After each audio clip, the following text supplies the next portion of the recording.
Hello, welcome back to the Statman Dave YouTube channel. Today we're going to be looking at 5 players Manchester United should sign in January. Subscribe if you are new to the Statman Dave YouTube channel, like the goddamn video and turn notification bell on. Of course, this video is brought to you with Coral. But anyway, let's get this party started. We'll be doing things a little bit differently today. For each position identified, we're going to be discussing one name that's been linked in the press and adding a suggestion of our own. Let's start in defence and work our way up the pitch. Manchester United massively improved their defence in the summer transfer window. Aaron Wan-Bissaka and Harry Maguire have clearly had a huge impact on the side's defensive capabilities. However, there's still question marks on the left-back slot, with Brandon Williams, Ashley Young, Luke Shaw and Marcus Rojo all sharing minutes in that position this season. There's every chance that Williams or Shaw can kick on and nail down that position. But at the same time, Man United have to be proactive, with the fullback being such a key position in the modern game. The obvious name would be Ben Chilwell. The Leicester City fullback has already notched up 3 assists in the league this season. Chilwell has also impressed going the other way, winning 70% of his tackles in the league. What's perhaps most impressive about Ben Chilwell, though, is his ability to progress the play. Ben Chilwell ranks second among fullbacks in the Premier League in terms of passes into the final third. If United were unable to land Chilwell, who could be quite difficult given Leicester City's position in the league, Manchester United could look at Marc Cucurella as an alternative. The young Spaniard has played the majority of his football as a left midfielder in Getafe's 4-4-2, but he could easily be converted to play left back, especially given at the back what United are likely to do, with Aaron Wan-Bissaka maybe sitting a little bit deeper, allowing the left back to play a more advanced role in the long term. Cucurella currently is on loan from Barcelona, and his defensive contribution has been absolutely massive at 2.5 tackles per game, as well as being a significant creative force with 3 assists. At 21, he's young enough to be moulded into any system. Next up, let's talk about defensive midfield. Scott McTominay and Fred have both been in excellent form of late, playing in the pivot in Solskjaer's 4-2-3-1. But there's a striking lack of depth in that area of the pitch, and realistically, United should look to sign a more defensively minded midfielder.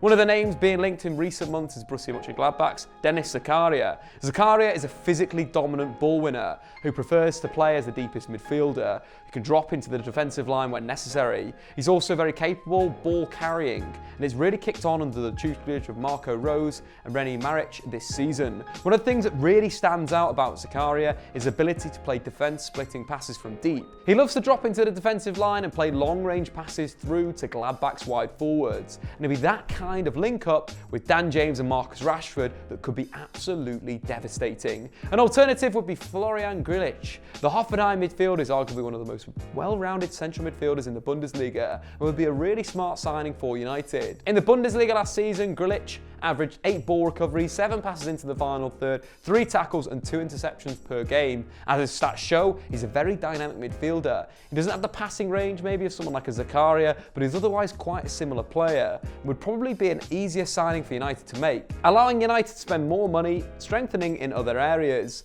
Moving on, let's talk about attacking midfielders. Following United's recent recruitment model of signing young British talents, there's 2 standout midfielders in the Premier League, which are undoubtedly James Madison and Jack Grealish. The pair offer a very different skill set. Madison is more of a passing playmaker, Grealish a dribbling playmaker. Madison can play a variety of roles in midfield. In Brendan Rodgers' 4-3-3, Madison operates as a deep line playmaker. Think of Toni Kroos's role at Real, dictating from left half. Take Leicester City's 7th goal versus Southampton.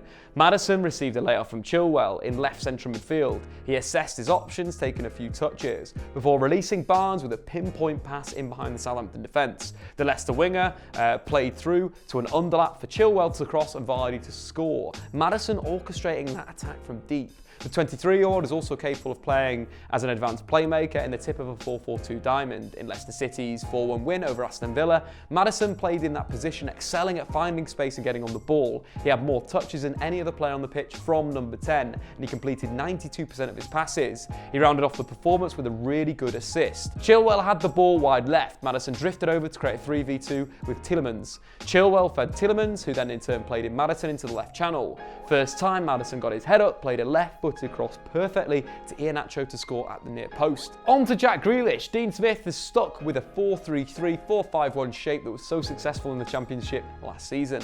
At the start of the season, Smith was fielding Grealish in central midfield. From that position, he'd act as the side's playmaker, often speeding the tempo of an attack up in the final third with either a trademark mazy run or a 1-2 with one of the wingers ahead of him. His ability to carry the ball through the midfield is his biggest strength, seen by his assist versus Arsenal, carrying past 3 players and putting on a plate for Wesley.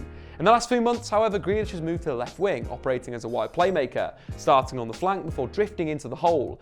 As Grealish put it in a recent interview himself, "I'm not really playing as a left winger, I'm playing more as an inside number 10. This position has put Grealish closer to the goal, which is reflected in the stats. In central midfield, he played 6 games, registering just 2 assists, whereas in 10 appearances on the left wing, he scored 4 goals and got 2 assists. Naturally, playing a player of Grealish's 1v1 ability higher up the pitch has increased his attacking output, showcased by his opening goal versus Manchester United. Individual brilliance. Grealish is a player capable of the unknown, something that Solskjaer may need in the games versus the weaker sides. An alternative would be RB Salzburg's Dominic Servoz. Servoz is probably best understood as an playmaker, someone who looks to push up between the 8 line and the hole to provide supply to the forwards. His performance against Genk in the Champions League gives you a good idea of the kind of player he is. In that game, he completed 85% of his passes, made 4 ball recoveries, embarked on 4 dribbles, took 4 shots and made 3 tackles. A really assured performance on the big stage. Undoubtedly, the Hungarian teenager would be a much cheaper option to Madison or Jack Grealish. Now let's talk about the elephant in the room, Jaden Sancho. The Dortmund star was linked with a move away from Germany before his relationship with the club deteriorated, and now the noise around him moving on is absolutely deafening. It's clear that Manchester United are lacking depth in the forward positions, especially on the flank. And Sancho is very much predominantly a right winger, but capable of playing all across the line. Last season, Sancho registered 14 assists in the Bundesliga, which is more than any other player in the competition. He also completed 622 final third passes, created an impressive 64 chances, which is more than any Manchester United player managed that season. A front three of Marcus Rashford, Anthony Martial and Jaden Sancho is frankly terrifying and would undoubtedly ensure that Man United had one of the most explosive attacking lines in Europe. For me, Sancho is a perfect modern day winger, capable of going on the inside, the outside of the fullback, creatively elite and also very comfortable in front of goal. He's also one of the most sought after footballers on the planet, though would be incredibly expensive and potentially difficult to land a player given the calibre of the clubs that are interested in him. A cheaper alternative would be Ajax startler David Neres. Neres isn't on Sancho's level, that's for sure. However, given the emergence of Mason Greenwood and his ability to play as an inside forward on the right flank, Man United could bring someone in at a smaller price. And Neres, who was directly involved in 16 Eredivisie goals and impressed in the Champions League last season, makes quite a lot of sense. But finally, let's talk about centre forwards. Erling Haaland would be the dream option. The Norwegian goal machine set the Champions League alight this season, becoming the first teenager to score in his first 3 appearances on the competition. He's been absolutely unplayable in the Austrian Bundesliga this season too, and his numbers clearly show that he's ready to step up for a major league. And he'd offer Solskjaer something completely different to the forwards he currently has in Anthony Martial, Rashford or Mason Greenwood. Haaland has a pre-existing relationship with Solskjaer too, working together at Mould. A cheaper alternative, however, would be Alexander Isak. The former Dortmund striker scored more goals in his first 12 Eredivisie games than any other foreign striker in the competition's history in 18-19, which is unbelievable when you're considering the likes of Ronaldo, Romario, Zlatan Ibrahimovic have all played in the league. He maybe doesn't have the reputation of Haaland, but he scored 15 goals in his last 17 league starts across the Eredivisie and La Liga, and would be an excellent project for Solskjaer and co to work on. But anyway guys, what do you think? Who should Manchester United sign? Let me know in the comments below. I've been Statman Dave, subscribe if you're new, and we will see you next time. Thanks for watching. If you've enjoyed this video, why not check out some more content on the Statman Dave YouTube channel.